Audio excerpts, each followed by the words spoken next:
കാലം പോണ പോക്ക് നമുക്കൊന്നും ചെയ്യാൻ കഴിയില്ല.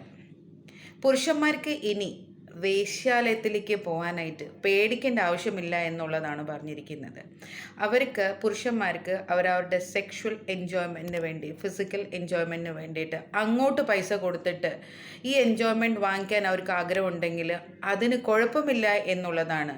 പണ്ട് കാലത്ത് പോലീസ് റെയ്ഡ് ചെയ്ത് കഴിഞ്ഞാൽ പേടിച്ച് ഈ പറഞ്ഞ പുരുഷന്മാർ കൂടി പോകാറുണ്ട്. ഇനിയിപ്പോൾ പോലീസ് റെയ്ഡ് ഇട്ടാൽ പോലും പുരുഷന്മാർക്ക് പേടിക്കേണ്ട കാര്യമില്ല എന്നുള്ളതാണ്. ഇമ്മോറൽ ട്രാഫിക് പ്രിവെൻഷൻ ആക്ട് അനുസരിച്ച് സെക്ഷൻ 329 ഇത് പനിഷബിൾ ആയിരുന്നു. ഇപ്പോൾ പനിഷബിൾ അല്ല എന്നുള്ളത് അറിയിക്കാനാണ് ഞാൻ വന്നിരിക്കുന്നത്. ഇതിപ്പോൾ പുതിയ പുതിയ നിയമങ്ങൾ വരുമ്പോൾ, പുതിയ കാര്യങ്ങൾ ഇൻഫർമേഷൻ വരുമ്പോൾ അത് പറഞ്ഞു തരണം എന്നുള്ളത് എൻ്റെ കടമയായതുകൊണ്ട് പറഞ്ഞു തരുവാണ്. ഇതിനെ ഒട്ടും പ്രൊമോട്ട് ചെയ്യുന്നതല്ല ഞാൻ.